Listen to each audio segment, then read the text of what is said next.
Hello, everybody. Welcome to the final part of the 70s album of the year here on Music Meltdown. We have gone through 70 to 78, and we are closing things out on 1979. Punk and new wave still going strong, post punk creeping in there, still got some good pops, some a little bit of soul in there too. 79, bit of an interesting year. I don't think that there's really like one for sure standout record in 79 as I wear a shirt with a record from Right. 1971 I'm directly on like, my list. but the shirt you're wearing. It's not even on my list or I close know, to I it. So, know, I yeah, I know. think it's 79, pretty strong year, Patrick. How do you feel? Very strong. I thought the 70s for a great decade, it ended great. It's not it didn't it's not as strong as the beginning of the decade, but it's very strong. It's a great year. And it's a transition year. You can hear it. New wave is coming. New wave is coming. Post punk is coming. Post punk is coming. Um, what else we got coming? Uh, some power pop, Cheap Trick, right? Yeah. They're gonna get bigger. Oh, yeah. What else, Matter Adrian? is Help me out. argument, though. Punk is dying quickly, Oh, which is why post punk is ascending. absolutely. Um, There's still I one. mean, we're There's still one punk band though that's really climbing the ranks. Definitely one. yes. Oh yes, and they're on my list for this year, and they're on yours too, probably. I don't know. We'll wait, but we know what that band is. I feel like most should know what that band And, is now. but they're leaving their punk Commoners. roots behind, I think. And what I'm trying to think, you've got some like the Cars, for instance. They continue to have hits through the '80s, but you've got bands that sort of started had a rough start, although had some great albums here, but not their best necessarily. That did have fantastic or great albums in the '80s. The Cure is one that I can think of, right? Three Imaginary Boys is like 78 or 79, I think. This is when XTC really get off the ground with drums and wires here. Drums and Wires too. Yep, absolutely. But they still haven't peaked yet, and Oh, they're yeah, better, and there's better stuff to come. for sure. Even though I love Drums and Wires, it's not on my list. Love that album. Not on mine either. Probably my number 11 of the year, just missing my honorable Yeah, mentions. yeah, it What? would be in my top 20 for sure. Probably my top 15. Nice. What are on my honorable mentions here? The only four-star record making my honorables, I got Entertainment by Gang of Four on here. I got Lodger by David Bowie, my favorite of the Berlin era. I have Oh, probably a strong contender for your favorite of the year, London Calling, The Clash, of course. I assume the record we were both talking about earlier, or no? correct. Okay, good. Your assumption that that was the record we were talking about, but not the assumption in number one. I don't know.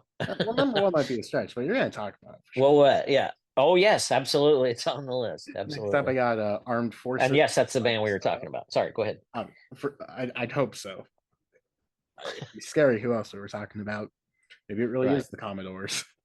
And then my last honorable mention here is Survival by Bob Marley. Just missing out. And in my top five here, I will say there is a pretty strong asterisk by this year because there is one album that came out in very late December that I don't know if it came out in late December. It may have came out in 1980, and I decided to include it for 1980. So whenever 80 goes up, you will see that one because it places very highly in that year. Mm. However, for what I did count for 79, number five for me going to be Breakfast in America by Supertramp. Their most well-known record, them really embracing pop while still having the great sort of prog sensibilities, stuff like Logical Song, the title track, really excellent record. I wanted to call it my number one, but I know it's not quite there. My number four, it's going to be Off the Wall by Michael Jackson. Yes. A Yeah. really Great outstanding album. sort of disco, but still have the great influences of his soul roots and sort of the funk that he was doing at this time. Quincy Jones really elevating him to new heights on here. Next up, it's going to be The Raven by the Stranglers. Really great sort of Oh, new yeah. new wave straddling the line between new wave and post punk. Their synth sounds are like straight out of Nintendo games. They're really cool, and I really like uh Hugh Cornwell, I believe is the lead Hmm. singer's name. Yep, he's really cool. Has Hmm. such a cool bravado to him on here. My runner-up, this is probably my most contentious slot on here because most people don't like this record, but I went out on a limb calling it my favorite by this band, Manifesto by Roxy Music. I love this album. It's their kind of pop rock, them experimenting a bit with disco. Obviously, you have their new wave styles. Brian Ferry is just a monster across here, probably my favorite vocal record of his in general. However, my number one record of this year, perhaps a bit of a surprise, is going to be Cool for Cats by Squeeze. I really Whoa! like Squeeze. Wow! Super cool new That wave is a band. surprise. Yeah, they're they're very much being mentored, I believe, at this point in their career by Elvis Costello. But I think at this point Mhm. they're downright rivaling him in terms of songwriting. Except they obviously have even more of a foot in the door of pop. On here Mhm. has at least whenever I last listened to this record is when I elevated it to 4.5. It had probably a contender for Wow. one of my favorite songs in general, Now Up the Junction, which I think is just Yeah. Great song. outstanding. Yeah. Really, just Glenn Tipton, other guy, fantastic writers. The band are on all fronts just outstanding. One of the best sort of pop rock and new wave records of the decade. Cool for Cats by You meant Squeeze, my number one. you meant Glenn Tilbrook, right? Chris Yeah, Difford and Glenn Tilbrook. Yep. yeah. That's the Yep. name. That's the name. What did I Yeah. talk about? Great duo. Great songwriting duo. Absolutely. And yes, I love Cool for Cats. That's a great album. Um, good pick. Let's see. Okay, my honorables. Speaking of Elvis Costello, Armed Forces is honorable mention. This is sort of a carry over from this year's model in terms of the angry young man, but with a little bit more focus, I think. But on the reverse of that is I don't think the songs are quite up to snuff when comparing it to this year's model. They're great. They're just not quite as good. And not quite as consistent. But my God, the peaks on this accidents will happen. Oliver's Army are fantastic. Party Girl, phew, that's a great song. That's a great song and basically his throwback and honoring the 50s, his call out to the 50s. It's got such a 50s ballady feel to it. Um, Great album. Loved Armed Forces. Not quite as good as this year's model, but boy, I do like it a lot. Next honorable mention is Tom Petty and the Heartbreakers, Damn the Torpedoes. This is my favorite Tom Petty album. Well, no, Wildfires is, but this is close, close second. And I gave this album 5 stars. So that tells you, yep, there you go. That tells you where we're going from here. Perfect album, perfect studio album for Tom in particular. Boy, he had some amazing hits off of this, including Refugee, one of the best recorded drummers and best recorded sound of drums ever put on tape. It is this album, and I don't know if Jimmy Iovine was shooting for that or intentionally trying to really pay attention to Stan Lynch's drums, because Stan Lynch is a good drummer. He's not outstanding or anything, but for Tom Petty, this is straight. We're talking straight ahead rock. Um, but for some reason, the way he mic'd them, the way the drums sound on this album as a drummer is just heaven to me. The songs are fantastic. Petty sounds fantastic. His singing's really coming into to play here, as well as the tracks on this album. His big hits, his first real big hits came from this album. Um, but boy, if you're a drummer and you want to hear how drums should sound, listen to this album. Supertramp, Breakfast in America is my next. Love them. You're right. This is the tail end of any progressive rock leanings that they once had. It's over. This is almost straight ahead pop. But there's some flourishes here, and the musicianship is always top notch. Always top notch. The songs are great too. Logical song, you're right. Goodbye Stranger, love that song. And then the the lead off track on this album, um, which is Gone Hollywood. It's a deep cut. It wasn't a hit. They didn't release it as a single, but I love it. It's a great song. It's basically about somebody, leaving everything behind to become a star in Hollywood and them being constantly ignored by their agents and, figuring out how to scrounge up their next meal at the Taco Bell and it's such a catchy fucking song. It rocks hard. It's a great album. Breakfast in America, love it. Wire 154, honorable mention as well. This is their most new wave. And of the first three, this is probably their most experimental as well, because a couple of reasons. The songs generally tend to average over 3 minutes. In fact, I think there's a 4 minute and 28 second song on here, A Mutual Friend. But it's got some fantastic tracks, and it starts off with three great ones. I should have known better, Two People in a Room, and The 15th. Oh, these are so good. So, so, so good. Graham Lewis, great songwriter. um, he's really the hero of this album. Fantastic bass player. Great album, 154. And then alongside it, their fellow Brits, the Specials. Specials. This is a fantastic ska rock steady reggae rock album. You've got you've got A Message to You, Rudy, to lead off this album, which is just great. Have you heard this album, Adrian? Oh, which record again? I'm not The immediately. Specials? Specials? I don't believe so. No. I think you would like this album. You should check this album out. I really think you'd like it. It's basically sort of it's rock steady reggae. It's sort of it's somewhat of a cross between ska and reggae. But it's this rock steady British beat. Marley was living in England at the time, and he was having a big influence over here.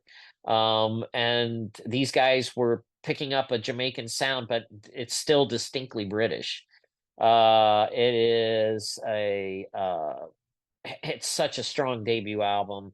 You've got uh you've got Concrete Jungle, which is cover of the Marley tune. Let's see what else is on here. I think Ghost Town was a single off of this album. And that's another great track. You got Nightclub, Concrete Jungle, of course, Monkey Man, freaking awesome.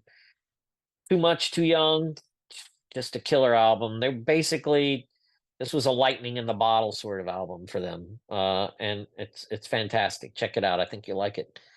Number five on the list last year for the 70s.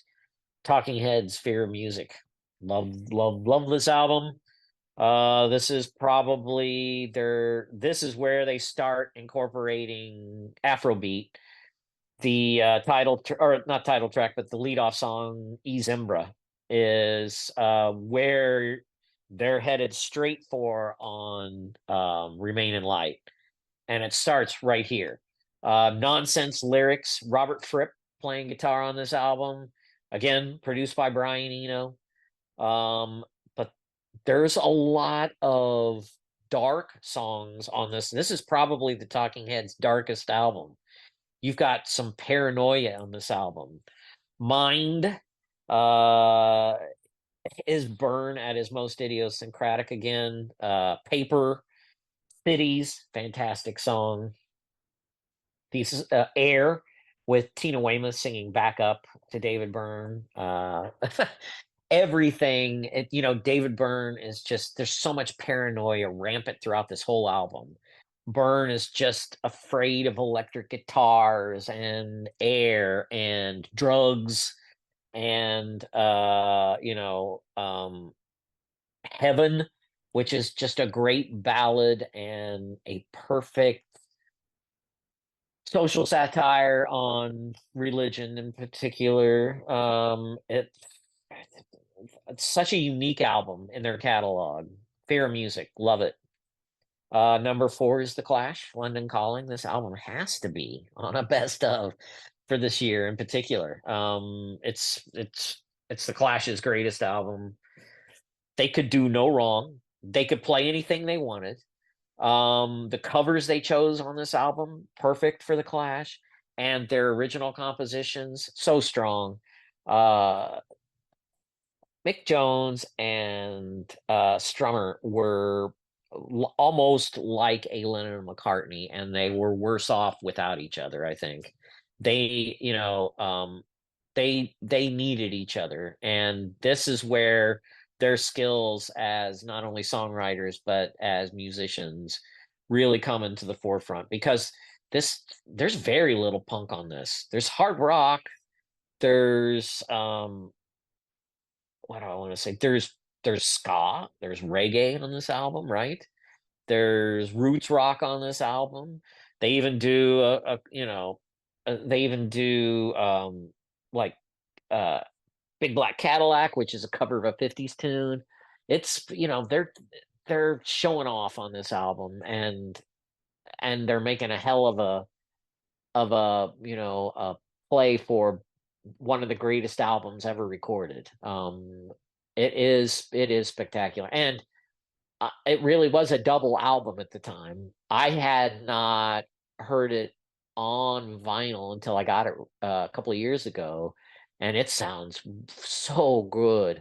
I'd only heard it on CD, so I was only used to just basically the album as a whole. But when it's split up into a double vinyl album, and this is another album that people lump in 1980 because it was released in December of 79. But this is a 70s album. This is not an 80s album. I don't think it belongs here. Um, the 80s can't have it. It still belongs in 1979. Okay, number 3, Joy Division, Unknown Pleasures. I love Joy Division and I love this album. There you go. And I know you don't even like Joy Division, so there's irony going on here by Adrian wearing the cover to that album, but it is iconic. It is iconic, I'll give you that. Um you've got the outside first side of the album and the inside second side of the album. She's Lost Control starting off that second side. Wow, what a song. This is really surprisingly, this is a very danceable album. And I don't know if you've ever seen Ian Curtis dance. He's got the goofiest dance ever. But it's just he just flails his body around all over the place. But that's also what was bottled up inside Ian at the time, and his Ian's lyrics are so well, they're so personal, they're so well written. Just reading them is a type of, you can read them almost as poetry, believe it or not. He's very strong lyricist. Right out the gate, Peter Hook is his guitar or his bass playing, excuse me, is just fantastic. And he very singular way of playing the bass as well. He plays way up high in order to be heard. Almost sounds like a low end of an electric guitar, of a lead guitar. Um, Disorder starts. There's darkness on this album. Yes, it's goth. It's post punk. It's all those things, and they're a very polarizing group. Joy Division. I found. I used to think people really like them, but people do. Some people, but there are some people that really cannot stand Joy Division. I think There it was doesn't seem to be. I think it Go was ahead. the circle we were in for a while because they're not like there are some people that adore Joy Division. I think they're fine. I like New Order a Mhm. lot for what it's worth, but Yeah. Yep. And there are quite a few people that like New Order don't like Joy Division. So yeah. It's a great album. Uh, my number 2 album is this one right here, Yellow Magic Orchestra, Solid State Survivor. along with Kraftwerk, these guys, huge. Their influence is huge. Everything from obviously video game music, which is hugely popular now and has been for well over a decade. Um, Started right here. These are the guys. This is where you should go to listen to this because they have a much they have a much more there's a lot more energy in their songs than there is in Kraftwerk. And Kraftwerk was a huge influence, of course, on Yellow Magic Orchestra as well. They were, you know, this is probably their best album or one of their best albums, but they had quite a few. I like them all. And the three members of Yellow Magic Orchestra, Ryuichi Sakamoto and Hamori Hanzo and Yukihiro Takahashi are were all accomplished artists in their own right, and this is a coming together. And they dominated a popular Japanese music in the late 70s and early 80s. In fact, they even went in a more pop leaning direction after this album.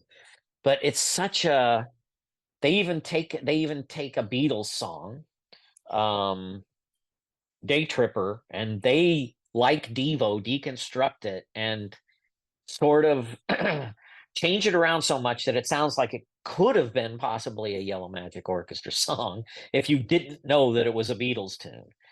I'm not saying again that they make it their own or anything, but it is very good. Hanzo is singing vocals on this track, and it's fantastic.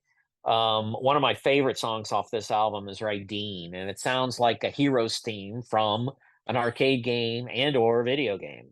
Uh, they like you had mentioned with the Stranglers, it sounds like it came out of Nintendo. This sounds like it comes out of Nintendo too. And it is spectacular, always interesting, so unique in their own way. And again, they may have even been further ahead of their time than Kraftwerk because this style of electronic pop, hyper pop almost, right? Wasn't really popular until about maybe 10 years ago or so. Maybe not even less, maybe even less than that. Just such great musicians, amazing. I'm obviously a big electronica fan, and I loves my synths. And right here is a peak of that. Yellow Magic Orchestra, Solid State Survivor. If you haven't heard it, check it out. But my number one is one you mentioned. I'm surprised I didn't know you liked Gang of Four Entertainment. I didn't know you liked that album. So that's great. Adrian likes the herky jerky. Here's again, like 154 for Wire. Here's more angular rhythms, but this has got some funk to it. I mean, real funk to it. But it takes a while. This is a creeper of an album. It can be a little off-putting at first, I think, for people. However, this also has a strong ethos behind it. These guys were art school rejects in England that were, strict communists in every sense of the word. And, they made it their mission to end capitalism and consumerism as we know it. And so a lot of these songs are driven by that sort of ideology, let's say, of the evils of the social evils of capitalism run amok. Um, some of the great tracks on here, Natural's not in it. I mean, just like, it's just got this propulsion, but it sounds, like they're playing on the downbeat for every tune and that their timing is all over the map when it's not really. It's just that it's almost a deconstruction of funk in a way, but done by a bunch of white boys from England. It's got its own vibe, its own persona. Um, their second album, Solid Gold, after this is very good too. Another sort of sophomore album that gets ignored by such a dominating first album, debut album. But boy, this is by far and away their best album. Entertainment. They came out of the gate swinging here. I found that Essence rare. Another great tune. At home, he's a tourist. Great title. And you should read the lyrics. It's basically a stranger in their own land. It's a very powerful album. Love it. I think it's wonderful, and it shows what's going to happen in the '80s. It's definitely Gang of Four Entertainment is proto '80s. It's coming. For sure, for sure. I do really like that record. I don't have it a 4.5 or anything, but I do think it's just really strong front to back. Yeah, it is, and I think it's a creeper. I think you have to listen to it multiple listens. It starts to reward. Absolutely. That being said, now, like I do at the end of all of these, it is time to rank the winning releases from 70 to 79. Got my list right here, so I will get those going. Least favorite of the 10, but still great record, going to be Main Course by the Bee Gees. Then I have Exodus by Bob Marley and the Wailers. Afterwards, Crime of the Century by Supertramp. Cool for Cats by Squeeze next up. Then Sunburst Finish by Bebop Deluxe. Hunky Dory by David Bowie. Parallel Lines by Blondie. Sail Away by Randy Newman. All Things Must Pass by George Harrison. And then my favorite record of the 1970s is going to be Inner Visions by Stevie Wonder. Mm. But I would put it number so for my number one for each year, ranking them, I'd probably put Gang of Four Entertainment at number 10. Number 9, I'll put Steely Dan Can't Buy a Thrill at number 9. At number 8, I'll put Herbie Hancock Headhunters. Kills me to do it, but I'm gonna do it. At number 7, I will put Exodus, Bob Marley and the Wailers. Number 6, I'm gonna put Kraftwerk, The Man Machine. Number 5, I'm going to put Stevie Wonder, Songs in the Key of Life. Number 4, I'll put Frank Zappa and the Mothers of Invention, One Size Fits All. Number 3, I will put Red, King Crimson. Number 2, I will put as Maggot Brain, Funkadelic, and number 1 is going to be Alice Coltrane, Patabi El Daoud for me. Oh, I figured it was going Wow. to be high, but all the way at the end is surprising to me. Yeah. Oh, I love it. Yeah, Oh, I can always hear the album. I can but always listen to it, no matter what mood I'm in, no matter what time of day. I love it. But I love them all. nice, nice. Same here. With that being said, that was the 1970s and it was the album of the years. That was our thought process. And with that being said, I hope that you enjoyed this and you had a good time doing it. I'll see you.